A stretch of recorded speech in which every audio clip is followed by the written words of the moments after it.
Hello students, welcome to Gen Edu classes. और आज हम लोग जो है फर्स्ट शिफ्ट में आपका जो जेई मेंस का पेपर हुआ है उसके फिजिक्स के पेपर की जितने क्वेश्चंस हमें अभी तक मिल पाए हैं उनकी एनालिसिस कर रहे हैं, उनके सॉल्यूशन देख रहे हैं बच्चों।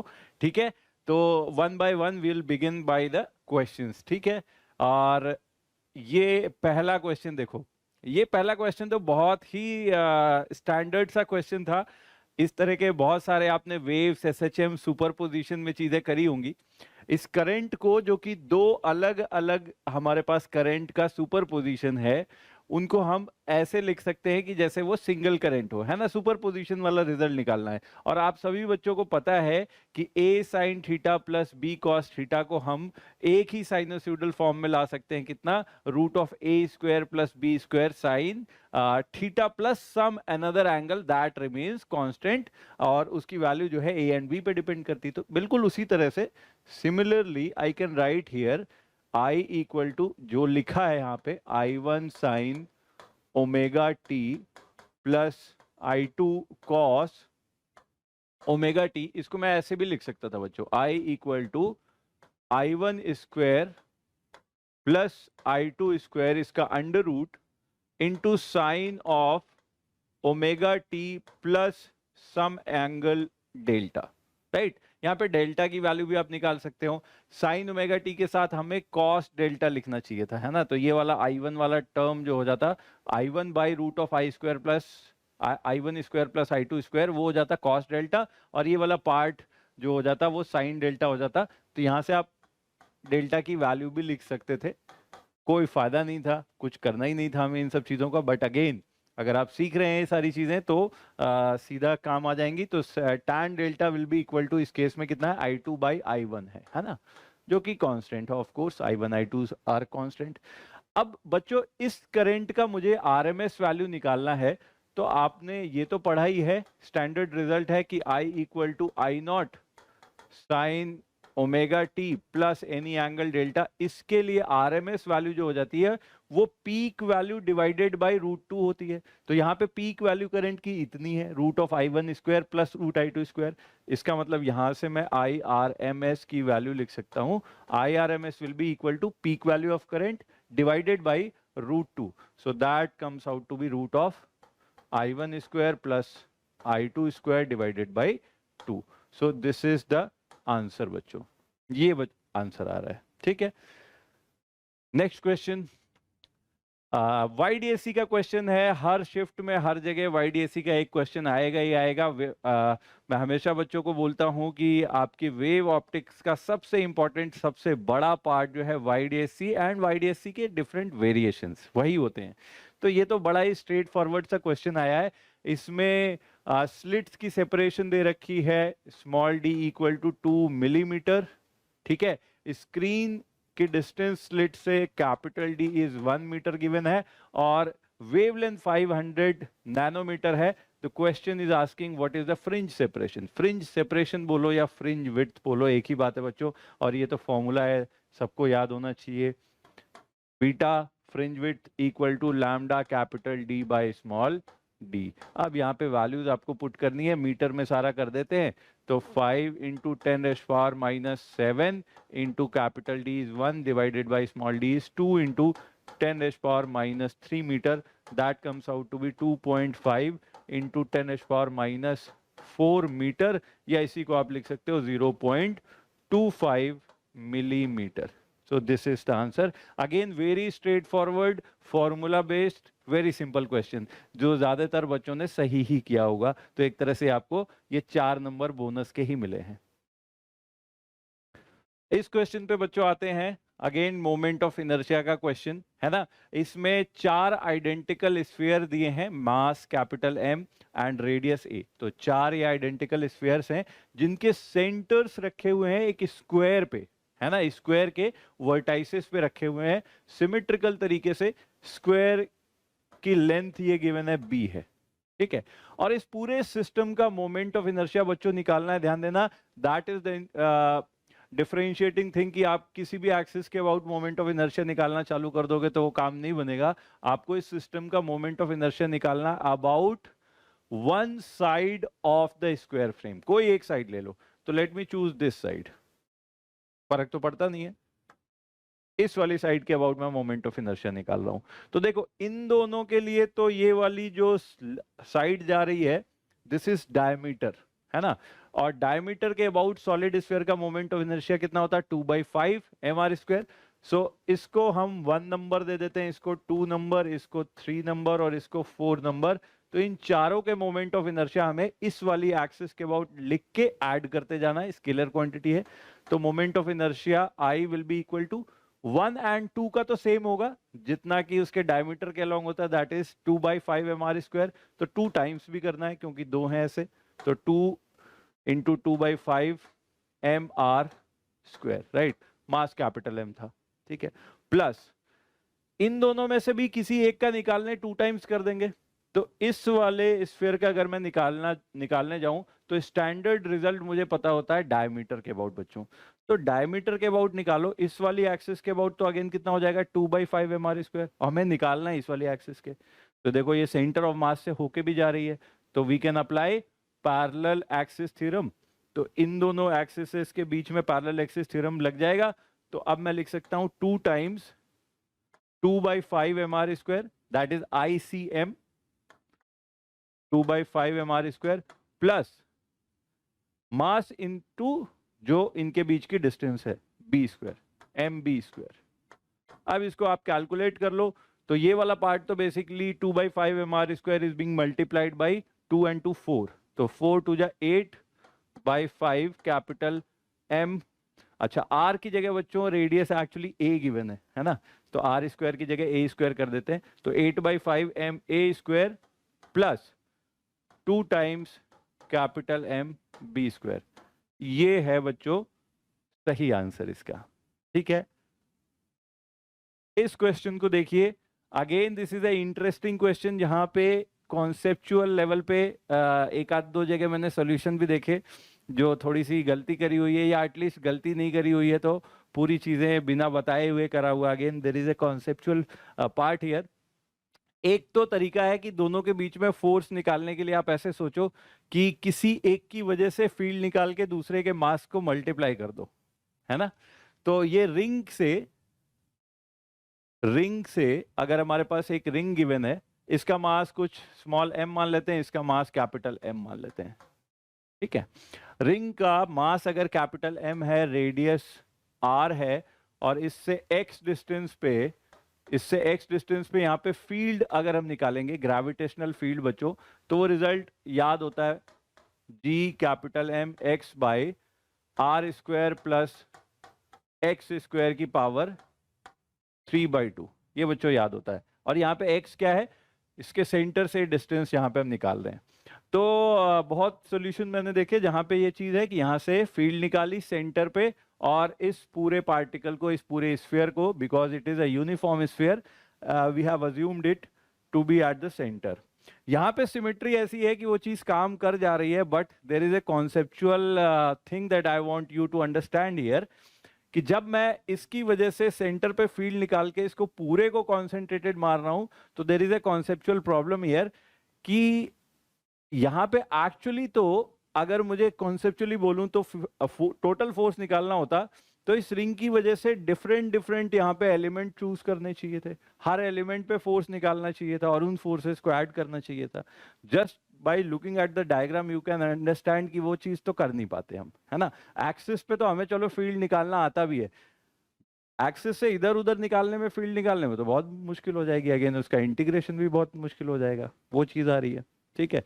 तो अगर हम बिल्कुल बेसिक से जाते हैं और हम कहते हैं कि ये स्फीयर को हम यहाँ पे पॉइंट मास की तरह क्यों भाई रिप्लेस करें, लॉजिक है ना। दूसरा लॉजिक ऐसे दिया जा सकता है कि ये स्फीयर ले लो और एक पॉइंट मास ले लो जो बाहर रखा हुआ है, इनके बीच में जब फोर्स निकालोगे तो न्यूटन्स थर्ड लॉ का यूज से कह सकते हो जितना ये इस पे लगाएगा पॉइंट मास पे, उतना ही ये इस पे लगाएगा। और उस केस में चूंकि इसकी वजह से यहाँ पे फील्ड जो होगी वो इस स्फीयर को सेंटर पे रखा हुआ माना जा सकता है ना। तो वो रिजल्ट आ जाता है कि आप इस पॉइंट मास के लिए यहाँ पे रख सकते हो। बट डिस्ट्रीब्यूटेड मास, यहाँ पे पॉइंट मास होने की जगह अगर डिस्ट्रीब्यूटेड मास होता तब ये चीज अप्लाई करने में बिल्कुल क्लियर नहीं है लॉजिक, है ना। तो इसकी जगह हम ऐसा भी सोच सकते हैं बच्चों किस स्फीयर की वजह से फील्ड निकालें इस रिंग के डिफरेंट डिफरेंट जगहों पे। रिंग पे कोई एलिमेंट ले लो छोटा सा, उस एलिमेंट पे फोर्स निकाल लो बिकॉज ऑफ दिस स्फीयर, क्योंकि स्फीयर से किसी भी फिक्स डिस्टेंस पे जो फील्ड निकालना है वो बहुत इजी है। और वन मोर थिंग कि ये रिंग का कोई भी एलिमेंट लोगे, देखो रिंग इस वाले प्लेन में है, तो हर एक पॉइंट स्फीयर के सेंटर से फिक्स डिस्टेंस पे होगा। This distance is √8r, this distance is r, so this distance will be equal to √8r का whole square, 8r square plus r square, that is 9r square, जिसका under root से बाहर भी निकाल लो तो कितना आ जाता, 3r। तो 3r डिस्टेंस पे है। और यहाँ पे देखो ये सारे जो एलिमेंट हैं, यहाँ पे अगर मैंने एक एलिमेंट रिंग का ले लिया, इस रिंग के एक छोटे से एलिमेंटल मास dm पे जो फोर्स लग रही है बच्चों, df, वो इस डायरेक्शन में है, कोन के सरफेस के अलोंग इस डायरेक्शन में। अब जो सारे भी एलिमेंट लोगे, वो सारे एलिमेंट देखोगे तो इस एक्सिस की लाइन के साथ बच्चों, इस एक्सिस की लाइन के साथ, if this angle is theta, इधर भी ये एंगल थीटा बनाते हुए इधर की तरफ फोर्स लगा रहे होंगे।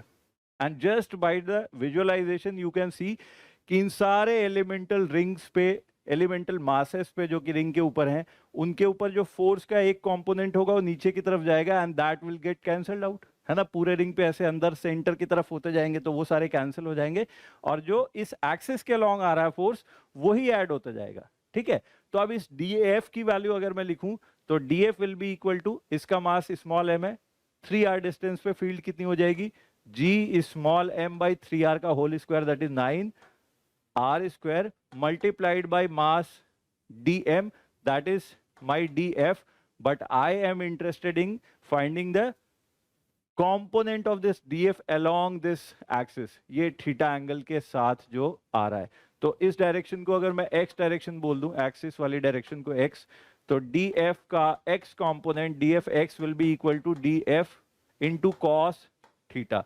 ये अगर मैं लिखूंगा बच्चों तो देखो df की वैल्यू तो इतनी आ गई, इंटू कॉस थीटा से मल्टीप्लाई करो तो देखो कॉस थीटा कितना आ रहा है, √8r डिवाइडेड बाई 3r, है ना। तो दैट इज √8/3, इतना मल्टीप्लाई कर देना चाहिए, तो वो कितना आ जाएगा, g small m by 9r square into √8r by 3r, ये हो गया cos थीटा इंटू एक मास dm आया था। Now this, all of this quantities are constant. यहाँ पे एक बात देख के कंफ्यूज मत होना, यहाँ पे d स्मॉल m लिखा है, यहाँ पे m है, तो क्या ये दोनों रिलेटेड है, नहीं। ये वाला मास अलग था, इसका मास ऑफ सॉलिड मान लो या स्फीयर मान लो, मास ऑफ स्फीयर, है ना, जिससे ये कंफ्यूजन ना रहे कि ये एक्चुअली वेरिएबल है। This is not variable, this is constant, ठीक है। अब देखो सारा फोर्स अगर मुझे निकालना है, नेट फोर्स निकालना है, तो ऐसे सारे फोर्स जो एक्स डायरेक्शन में लग रहे हैं उनको हमें ऐड करना होगा, तो बेसिकली इंटीग्रेट करना होगा। और यहाँ पे सारी चीज तो कांस्टेंट है, बाहर चली गई, integration of this dm will become total mass of the ring, that is equal to capital M। तो यहाँ से देखो जो फोर्स की वैल्यू बच्चों आ जाएगी, force will be equal to, यहां से लिख सकते हो √8 बाई, ये हो जाएगा 27, है ना। सो g capital M small m of the sphere divided by into √8 by 27r square, ये बच्चों आंसर आ जाता है इसका। This is the correct answer with the conceptual explanation, ठीक है। आई होप ये चीज आपको समझ में आई कि हम इसकी वजह से इस पे निकालते तो there was some conceptual problem, है ना, भले वो सिमेट्री की वजह से रिजॉल्व हो जा रही हो, I haven't even checked it, ठीक है। तो लेकिन करना आपको ऐसे चाहिए था, कोई ज्यादा मुश्किल नहीं था, सीधा दिख रहा है कि देखो कोई मुश्किल नहीं हुई, इसकी वजह से तो उधर निकाल ही सकते थे रिंग पे। चलो नेक्स्ट बच्चों, अगेन आपका मॉडर्न फिजिक्स का क्वेश्चन, जो कि अभी तक के जितने भी सिटिंग हो रहे हैं सब में एक ये आ ही रहा है, एटॉमिक ट्रांजिशन वाला क्वेश्चंस आ ही रहे हैं, है ना। तो third Lyman series and first Paschen series की बात हो रही है। तो आपको पता होगा बच्चों, लाइमन सीरीज, पास्चन सीरीज, ये सब क्या होती हैं, ये डिफरेंट एनर्जी लेवल्स ड्रॉ कर लेते हैं हम लोग, है ना। और different energy levels n equal to 1 हो गया, ये n इक्वल टू 2 हो गया, n इक्वल टू 3 हो गया, n equal to 4, n equal to 5। Lyman series के लिए शुरुआत कहां से होती है? n इक्वल टू 1 से। n इक्वल टू 1 और 2 के बीच में जब ट्रांजिशन होता है तो वो फर्स्ट लाइमन सीरीज का बात हो रही होती है ना। थर्ड की बात हो रही है तो this is first, this is second, this is third, मतलब बिटवीन 1 एंड 4। तो दिस इज, यहां इनके बीच में जब ट्रांजिशन होगा तब जो वेवलेंथ निकलेगी वो लैम्डा 1 है बच्चों, लैम्डा 1 है, ठीक है। और जो पास्चन होता है वो थर्ड होता है, लाइमन, बामर, पास्चन, ठीक है, थर्ड। मतलब कि अब n इक्वल टू 1 की जगह n इक्वल टू 3 से स्टार्ट होना है, और 3 से स्टार्ट होके नेक्स्ट वाले के बीच में जाएगा तो उसकी फर्स्ट सीरीज होगी, ठीक है। तो first Paschen series basically n equal to 3 and n equal to 4 के बीच में होगा। इसके बीच में जो वेवलेंथ निकलेगी बच्चों वो होगी लैम्डा 2। तो आपको पता है कि एनर्जी वाले टर्म में 1 by lambda is equal to, बाकी सारी चीजें अगर एटम सेम है, सब कुछ कांस्टेंट रहेगा, तो that can be written as 1 by lambda equal to some constant into 1 by n1 square minus 1 by n2 square. इसी तरह की रिजल्ट हम लोग पढ़ते हैं बच्चों, है ना। इधर hc बाई लैम्डा, उधर सारे एनर्जी का टर्म हो जाता है, but since atom is same उसको एक कांस्टेंट ही मान लिया हम लोगों ने। तो पहले वाले के लिए n1 की वैल्यू 1, n2 की वैल्यू 4, दूसरे वाले के लिए लैम्डा 2 के लिए n1 की वैल्यू 3, n2 की वैल्यू 4। तो पहले वाले के लिए आ गया 1 by lambda 1 will be equal to k times 1 minus 1 by 16, that is equal to 15 by 16। और दूसरे वाले के लिए 3 एंड 4 के बीच में आ जाएगा, तो 1 by lambda 2 will be equal to k times 1 by 9 minus 1 by 16। 1 by 9 minus 1 by 16 कितना हो जाएगा बच्चों? 16 माइनस 9, 7 बाई 9 इंटू 16। अब यहां से आप ठीक है, यहां से लैम्डा 1 बाई लैम्डा 2 का रेशियो आई गेस क्वेश्चन में निकालने को पूछा गया था। तो लैम्डा 1 बाई लैम्डा 2 निकालना हो तो दिस डिवाइडेड बाई दिस कर दोगे, तो lambda 1 by lambda 2 will be equal to 7 by 9 into 16, और इसको उल्टा कर दो 16 बाई 15, ठीक है। ये कैंसिल हो रहा है बच्चों यहाँ से, तो 7 बाई 15 इंटू 9 दैट इज 135। कुछ इस तरह का आ जाएगा, डिपेंडिंग अपॉन क्या पूछा गया था, तरीका यही करने का था, करना यही कुछ होगा इसमें, और बाकी कुछ किया नहीं जा सकता, ठीक है बच्चों। चलिए नेक्स्ट क्वेश्चन। और ये तो बहुत ही आसान क्वेश्चन आ गया था। सारे रजिस्टर इक्वल रेजिस्टेंस के हैं, है ना, और पूछा गया है कि ए एंड बी के बीच में इक्विवेलेंट रेजिस्टेंस बताओ। बस थोड़ा सा काम करना है, इस ए वाले पॉइंट को पकड़ के ऐसे खींच के लेके जाओ, ऐसे खींच के लेके जाओगे तो this point here is B, B के साथ दो रेजिस्टर कनेक्टेड है, ऐसे बी के साथ ये वाला और ये वाला कनेक्टेड है, आर एंड आर, ठीक है।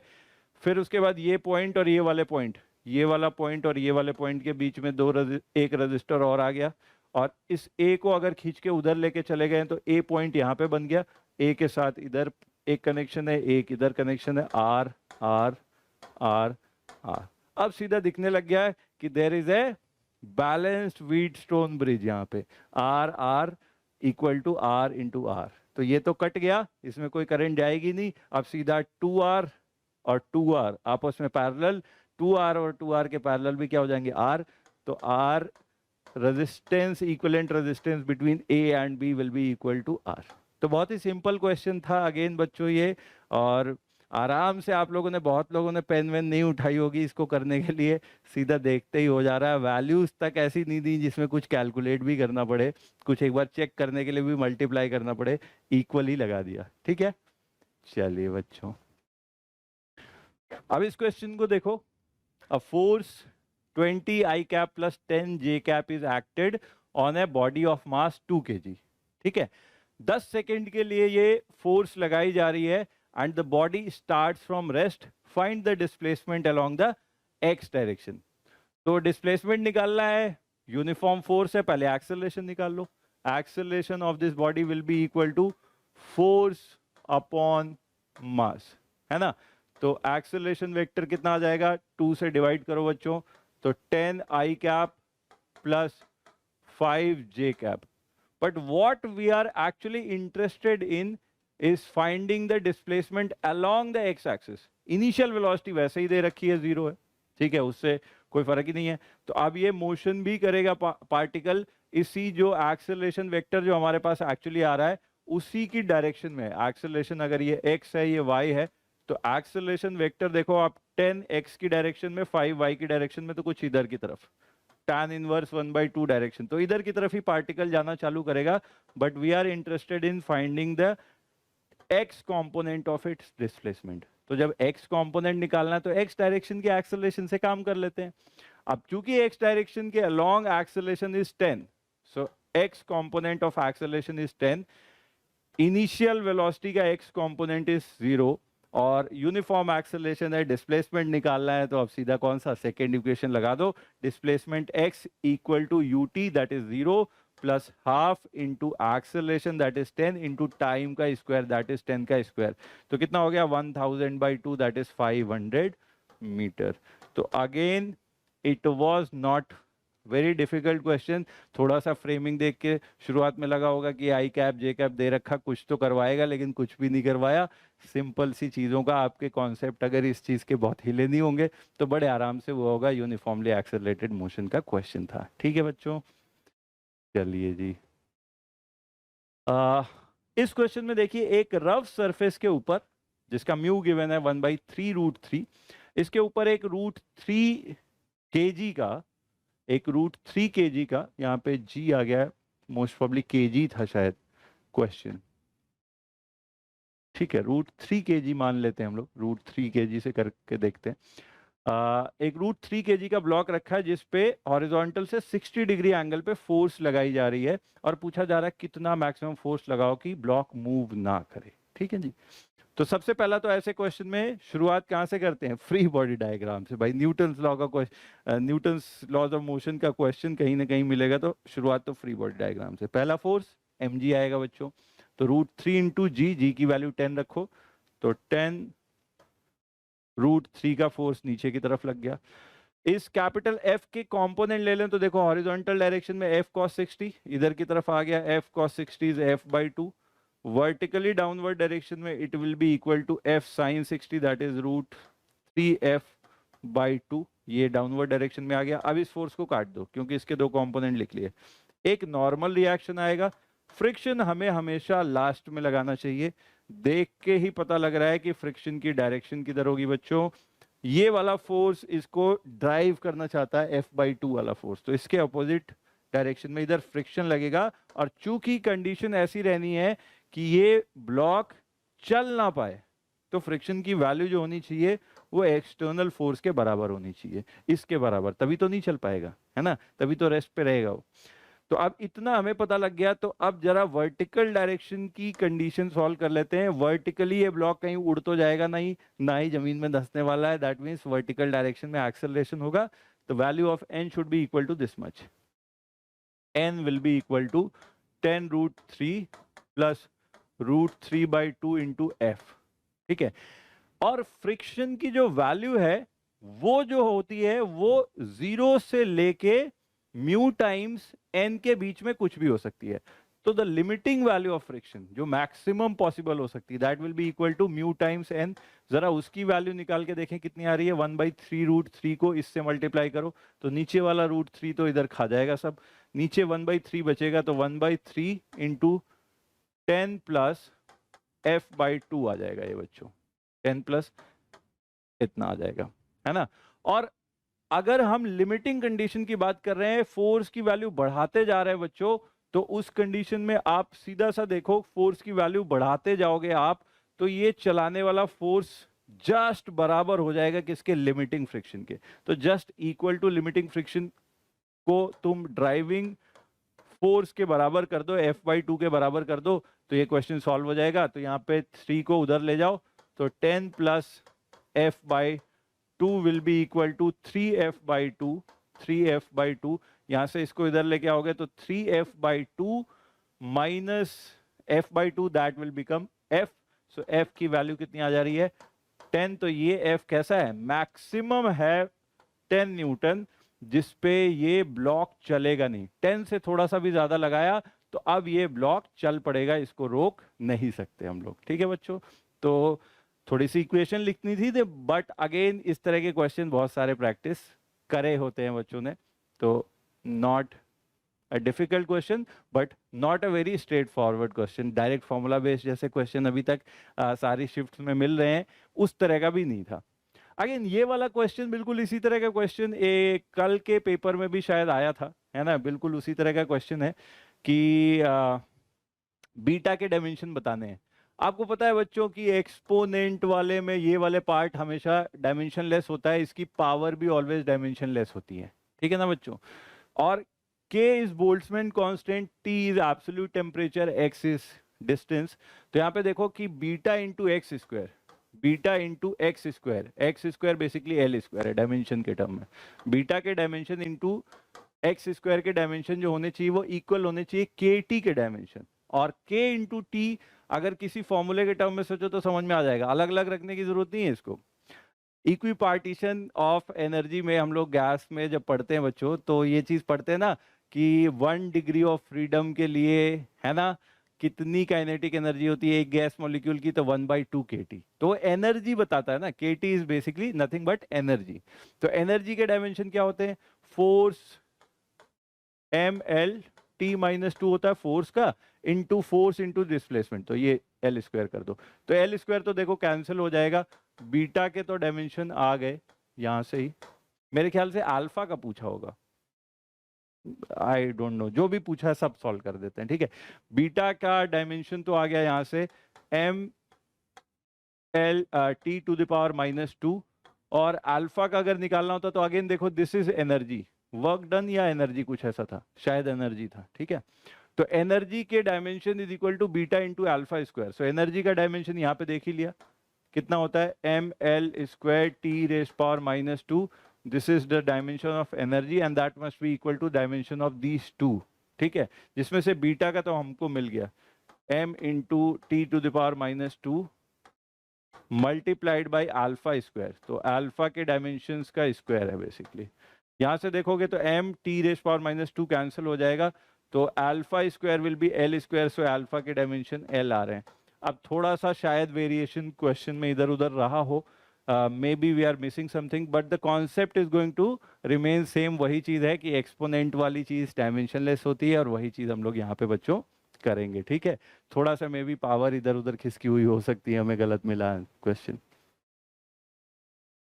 अगेन दिस क्वेश्चन, इसमें एक वायर था यूनिफॉर्मली चार्ज, इस वायर की लेंथ L थी, और सिमिट्रिकल तरीके से, मतलब कि परपेंडिकुलर बाइसेक्टर पॉइंट पे कुछ डिस्टेंस √3L/2 पे, √3L/2 डिस्टेंस पे आपको फील्ड निकालनी थी। ठीक है, तो ये आपको बच्चों स्टैंडर्ड रिजल्ट ही याद होता है ना।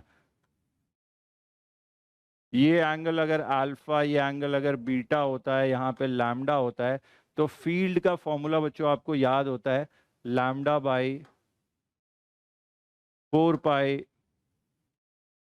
This distance is d, d sine alpha plus sine beta, ये होता है तो फील्ड की इस वाली डायरेक्शन में x कंपोनेंट Ex, और y वाले डायरेक्शन में cos alpha minus cos beta होता है। उसकी हमें करने की जरूरत नहीं है, because this is symmetrical case here. ये सिमेट्रिकल तरीके से रखा है, this length is actually L/2, this length is this much, this is also L/2। तो हमें पता है these two angles are going to be same, let them call theta. तो हमें y कंपोनेंट तो इलेक्ट्रिक फील्ड इस डायरेक्शन में तो कुछ मिलेगी नहीं, तो x डायरेक्शन में ही मिलनी है। तो x डायरेक्शन में electric field Ex will be equal to, value put करो भाई, लैम्डा की वैल्यू q के टर्म में लिखना है तो क्या हो जाएगा, lambda will be equal to q/L, and this distance यहाँ पे जो स्मॉल d है उसको ये √3L/2 रखना है। तो लैम्डा हो गया q/L डिवाइडेड बाई 4π, सॉरी यहाँ पे एप्सिलॉन नॉट भी आता था, 4π एप्सिलॉन नॉट, d की जगह √3L/2 into sine theta plus sine theta, that is 2 sine theta, into 2 into sine theta. कैसे निकलेगा बच्चों, देखो यहाँ पे tan थीटा की वैल्यू पता लग रही है, L/2 डिवाइडेड बाई √3L/2, तो tan theta is nothing but L/2 divided by √3 times L/2, that is equal to 1/√3। तो यहाँ से थीटा ये एंगल अगर हो गया, height by base is this much, 1 और 1√3 का रेशियो है, तो ये वाला पार्ट हाइपोटेनस आपको मिल जाएगा √4, दैट इज इक्वल टू 2। तो यहाँ से आपको बच्चों, अच्छा ये क्यों किया मैंने, tan थीटा इक्वल टू 1/√3 के लिए थीटा तो हमें डायरेक्ट पता होता ना 30 degree, theta is 30 degree, value put करनी है 2 into sine 30, that is 2 into 1/2। तो यहाँ से ये पार्ट आपका आंसर आ जाएगा नेट इलेक्ट्रिक फील्ड का। अगेन फॉर्मूला बेस्ड क्वेश्चन, थोड़ा बहुत वेरिएशन था, और इस क्वेश्चन को अगेन मैंने थोड़ा बहुत सबके जो भी क्वेश्चन हमें मिले हैं, थोड़ी अलग अलग डिस्टेंसेस वगैरह मिल रही हैं, but the concept is again going to be same, है ना, कुछ और नहीं करना था इसमें, यही फॉर्मूला याद होता काम हो जाता आपका। अब इस क्वेश्चन में क्या है, एक बच्चा ऐसा है ना, जो एक वेइंग मशीन के ऊपर खड़ा है, और वेइंग मशीन जो है लिफ्ट के अंदर रखी हुई है। तो जब ये लिफ्ट रेस्ट पे है, तब इसकी जो मास, एक्चुअल वेट, यहाँ पे मास की जगह होना चाहिए, ठीक है, एक्चुअल मास, ठीक है, actual mass 60 KG, actual mass मतलब यहाँ पे बेसिकली जो वेइंग मशीन पे रीडिंग आ रही है सॉर्ट ऑफ, वो रीडिंग जो है 60 इंटू जी के बराबर है ना, वहीं से मास हमें पता लगता है कि कितने टाइम्स जो है, अगर हम वेइंग मशीन की रीडिंग ले जो कि फोर्स बताता है, ये नॉर्मल रिएक्शन जो बताता है बच्चों, तो वो नॉर्मल रिएक्शन को अगर एक्सेलरेशन ड्यू टू ग्रेविटी से डिवाइड कर देते हैं, तो वो मास हम लोग रीडिंग के थ्रू ले लेते हैं कि इतना मास है। तो रियल मास है 60 केजी। जब ये नीचे की तरफ 1.8 मीटर पर सेकेंड स्क्वायर की एक्सेलरेशन से नीचे जाने लग जाता है, तब कितना मास होगा बच्चों, ये पूछा गया है। Find out the weight of the man, sorry weight पूछा गया है, एपरेंट वेट। तो वेट कैसे रीडिंग ली जाती है, नॉर्मल रिएक्शन के थ्रू। अब ये नीचे की तरफ आदमी भी एक्सेलरेट हो जाएगा, तो if I draw the free body diagram of this man, तो 60 जी नीचे की तरफ वेट इसका लग रहा है, एक नॉर्मल बच्चों ऊपर की तरफ लग रहा है एन, और यही नॉर्मल जो है that is going to be apparent weight, W dash बोल दे उसको, जो रीडिंग के थ्रू जो वेट आएगा वही है। और इस आदमी का भी एक्सेलरेशन लिफ्ट के बराबर होगा नीचे की तरफ, that is equal to acceleration a, जो कि वैल्यू 1.8 है। अब डाउनवर्ड डायरेक्शन में इक्वेशन लिख लो, net force 60 g minus N या डब्ल्यू डैश उसको लिख लो, equal to mass 60 into acceleration a, net force equal to mass into acceleration. तो वेट इक्वल टू कितना हो जाएगा बच्चों, 60 इंटू जी माइनस ए। जी की वैल्यू 9.8 रखो तो थोड़ा कैलकुलेशन और आसान हो जाती है, 9.8 माइनस 1.8 विल बिकम 8, तो 60 इंटू 8 that is equal to 480 newton. इतना वेट बच्चों आ रहा होगा इसका, आदमी का जो एपरेंट वेट होगा, जो रीडिंग मशीन बताएगी, that will B 480 Newton, right. So again simple straight forward question, इस तरह के क्वेश्चन किए होते हैं कि ऊपर जा रहा है तो जी प्लस ए, नीचे जा रहा है तो जी माइनस ए, है ना, डायरेक्ट वाले ही क्वेश्चन है। अगेन अब इस क्वेश्चन में क्या बोला जाए कि इस क्वेश्चन में थोड़ा भी आपको कुछ नहीं करने दिया है, कि अगर लेंथ एरिया ये सब बोल दिया होता तो चलो कम से कम एक जगह कुछ लिखना पड़ता, थर्मल रेजिस्टेंस, यहाँ पे तो सीधा थर्मल रेजिस्टेंस दो ब्लॉक्स के बता दिए कि R1 R2 है, एक एंड यहाँ पे T2 टेम्परेचर पे मेंटेन्ड है, एक एंड यहाँ पे T1 टेम्परेचर पे मेंटेन्ड है, इस जंक्शन वाले का टेम्परेचर बताना है। तो अब ये तो करंट इलेक्ट्रिसिटी वाले जैसे क्वेश्चन होते हैं वैसे हो जाती है। टेम्परेचर की एनालॉजी यहाँ पे हम लोग क्या लेते हैं, बेसिकली वोल्टेज के साथ, ठीक है, और हीट करंट की एनालॉजी जो dQ/dt होता है, वो चीज हमारा हो जाता है इलेक्ट्रिक करंट की तरह। तो बिल्कुल इसको करंट इलेक्ट्रिसिटी वाले मेथड से ही सॉल्व कर सकते हैं, है ना। बेसिकली ये R1 थर्मल रेजिस्टेंस या R2 थर्मल रेजिस्टेंस, यहां वाले पॉइंट का पोटेंशियल T1, यहां वाले पॉइंट का पोटेंशियल T2, और इस वाले पॉइंट का पोटेंशियल मुझे मान लो निकालना है। तो पहले तो मैं क्या करूंगा, चूंकि दोनों सीरीज में, तो करंट निकाल लूंगा, करंट निकाल लूंगा। तो इस और इस वाले पॉइंट के बीच में अगर मैं देखूं तो potential drop is T1 minus T2, higher से लोअर की तरफ करंट जा रही है, ठीक है ना। तो करंट इज लेट से I, तो I की तो वैल्यू मुझे मिल जाएगी I equal to potential difference, जो कि इस केस में टेम्परेचर डिफरेंस है, T1 minus T2 by total resistance. अब टोटल रेजिस्टेंस कितना बच्चों आएगा, R1 प्लस R2 आएगा, सीरीज में है दोनों, ठीक है। अब मुझे एक ऐसी इक्वेशन लिखनी चाहिए जिसमें T आ जाए, तो यहां से ही लेके यहां तक देख लेते हैं। यहां से लेके यहां तक में रेजिस्टेंस R1 है, temperature difference is T1 minus T, है ना, या यहां से यहां ले लो, कुछ भी कर लो, यहां से यहां तक में, तो the same current I will be equal to T minus T2 by resistance R2, और I की वैल्यू हम पहले ही निकाल चुके हैं, that is T1 minus T2 by R1 plus R2।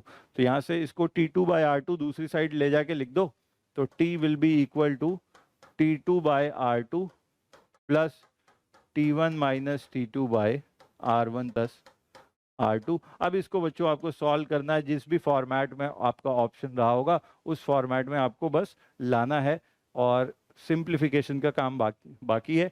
बाकी ये क्वेश्चन बड़ा ही सिंपल सा क्वेश्चन था, अगेन मतलब 1 मिनट की मेहनत या 40 सेकंड की मेहनत आपसे करा लेता है, इससे ज्यादा कुछ नहीं।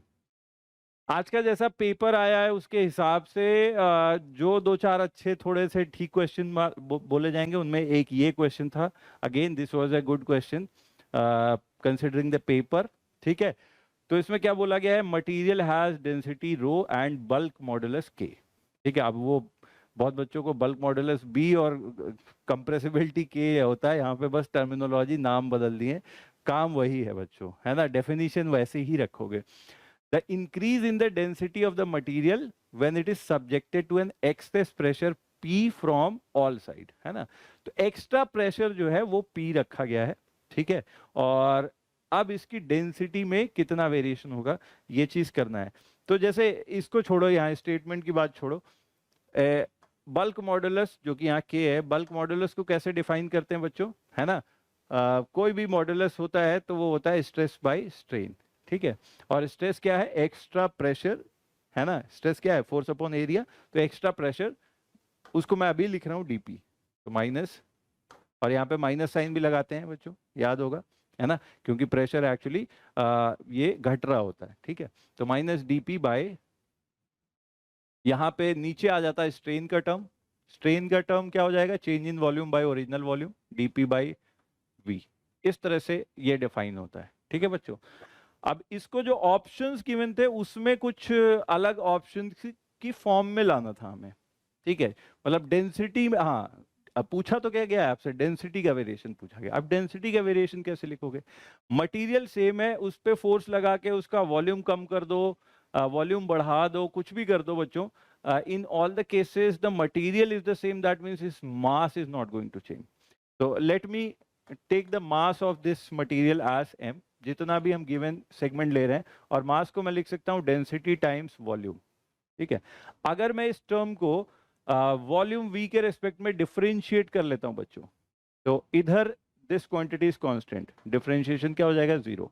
दूसरी साइड v के रेस्पेक्ट में डिफरेंशिएट कर रहे हैं, दोनों क्वांटिटीज वेरिएबल हैं, तो अब हमें ऐसे भी लिखना पड़ेगा rho into differentiation of v with respect to v, that is what, that is 1 plus v times rho का differentiation d rho by dv, rho का डिफरेंशिएशन v के रेस्पेक्ट में, तो डी रो बाय dv। हमें पूछा गया है कि the increase in density, basically density में इंक्रीज डी रो की वैल्यू पूछी गई है, डेल्टा रो, जहां जहां डी है वो डेल्टा से करेंगे हम लोग कन्वर्ट, ठीक है।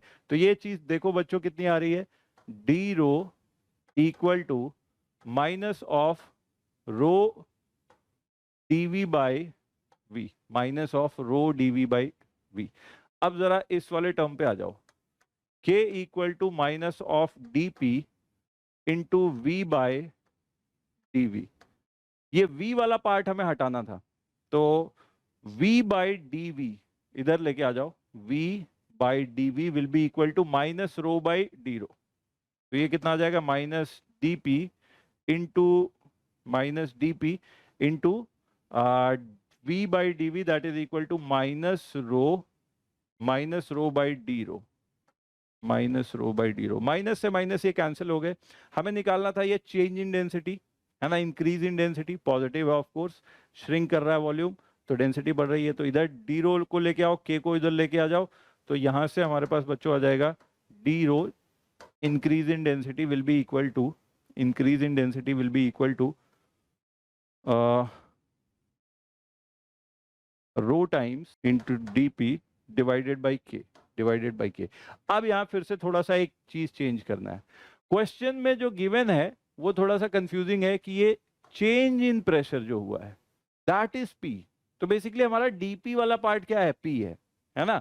तो अब जो फाइनल आंसर में लिखोगे तो यहाँ पे डी रो की जगह आप लिख सकते हो delta rho, change in density equal to original density into extra pressure that was applied divided by bulk modulus. तो ये आंसर बच्चों आपका हो जाएगा। ठीक है, थोड़ा बहुत बस इसमें इधर उधर करना था। अगेन थर्मोडायनेमिक्स में इस तरह के बहुत सारे क्वेश्चन बच्चों ने किए होते हैं, ठीक है, जहाँ पे डिफरेंट तरह की प्रोसेसेस के लिए हमें हीट कैपेसिटी वगैरह निकालनी होती है और बल्क मॉडुलस वाले भी क्वेश्चन वहाँ पे मिक्स होते हैं। तो कहीं ना कहीं वहीं से इंस्पिरेशन उस तरह के क्वेश्चन से ही आई है इस क्वेश्चन की भी। अगेन आई वुड से कि थोड़ा कंफ्यूजिंग हो जाता बच्चों के लिए कि कहाँ से क्या मिक्स करना है। तो I would rate it as rather a good question. अच्छा, ये क्वेश्चन देखो बच्चों, अगर आपको थ्योरी याद होगी तो बच्चों को रिजल्ट ही रटा होता है। इनफैक्ट अगर अच्छे से याद आ गई आपको तो रटा ही होता है कि टनल के अंदर जो एसएचएम होता है उसका टाइम पीरियड जो होता है वो इंडिपेंडेंट होता है। फर्क ही नहीं पड़ता कौन सी टनल है, किस डिस्टेंस की टनल है, चाहे वो डायमीटर के क्रॉस जाए चाहे कहीं किसी भी अलग पॉइंट से जाए। चलो हमें नहीं रिजल्ट पता, एक रिजल्ट तो भाई पता होना चाहिए कि इनसाइड द स्फीयर जो फील्ड होती है, ग्रेविटेशनल फील्ड, वो कितनी होती है, G capital M into small r by capital are cube, ये होती है। ठीक है, ऑब्वियसली अगर वेक्टर साइन के साथ लिखोगे तो यहाँ पे माइनस लिखना पड़ेगा, अट्रैक्टिव होती है। तो अगर इस टनल में मैं यहाँ पे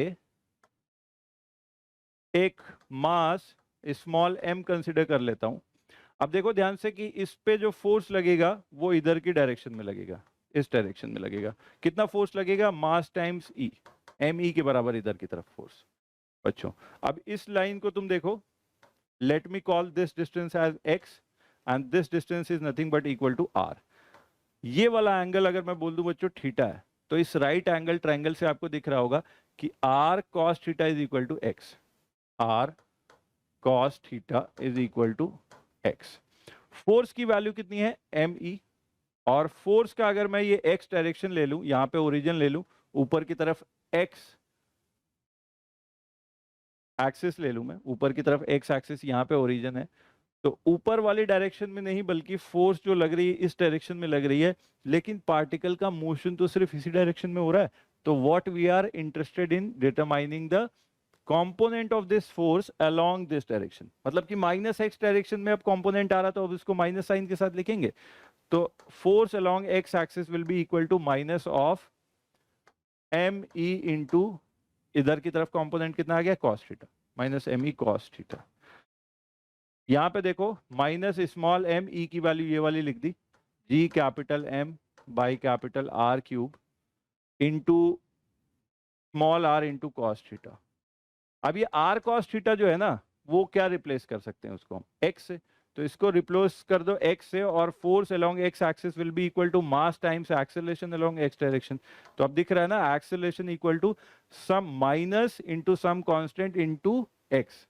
तो जब भी ऐसा आ जाता है acceleration equal to minus into some constant that is g capital M by capital are cube into x, तो इसको हम कंपेयर कर लेते हैं बच्चों एसएचएम की कौन सी स्टैंडर्ड इक्वेशन होती है, a equal to minus of omega square x से। तो ये वाला पार्ट बन रहा होगा ओमेगा स्क्वायर, इसका अंडर रूट लगा दो तो आ गया ओमेगा, और टाइम पीरियड की वैल्यू आ जाएगी T equal to 2 pi by omega, 1 by omega, है ना। तो इसको उल्टा करके अंडर रूट ले लो तो कितना आ जाएगा, r root r by root of g m, ये बच्चों आ जाता है। अब यहाँ पे डेंसिटी के टर्म में निकालना था तो आपको capital m equal to 4 pi by 3 capital are cube into rho करना था, दैट इज ऑल। बाकी सारी चीजें तो टेकन केयर है, यहाँ से टाइम पीरियड निकल आया। तो ये दिख भी रहा है कि ये कितनी डिस्टेंस पे टनल थी, इससे कोई फर्क पड़ता ही नहीं है बच्चों, ये सिर्फ कंफ्यूज करने के लिए आपको दिया गया था। So this was the end of all the questions we had got. Now a big announcement बच्चों, आप लोगों की आज से जो है लाइव क्लासेस, आप लोग की तो नहीं, आप लोग नीट प्रिपरेशन नहीं कर रहे हो मोस्ट प्रॉब्ली, तभी यहाँ पे जेई के सॉल्यूशन देख रहे हो, बट आपके फ्रेंड्स जो भी नीट के प्रिपेयर कर रहे हैं उनको आप बता सकते हो कि यहाँ पे एक बहुत अच्छी सीनियर टीचर्स की जिनको एक्सपीरियंस है है ना, पढ़ाने का, बच्चों को टॉप रैंक्स प्रोड्यूस करने का, तो वो जेई यहाँ पे नीट के लिए पूरी तरह से तैयारी कराएंगे यूट्यूब चैनल पे हमारे। It will be completely free और एक क्रैश कोर्स चल रहा है। तो हमारे साथ गगन वोरा सर हैं, कर्मेंद्र त्यागी सर हैं, हिमांशु पांडे सर हैं, ठीक है, अमित मिश्रा सर एंड पुरुषोत्तम सिंह। तो all are very experience faculty. इनमें से आप जानते होंगे बहुत सारे लोगों को, ऑफ कोर्स, है ना। हिमांशु पांडे सर की बुक ज़रूर, आप चाहे नीट पढ़ते हो चाहे जेई पढ़ते हो, सब ने सुना होगा। तो आप लोग आके अपने जो भी फ्रेंड्स हैं उनको बता सकते हैं। Thank you.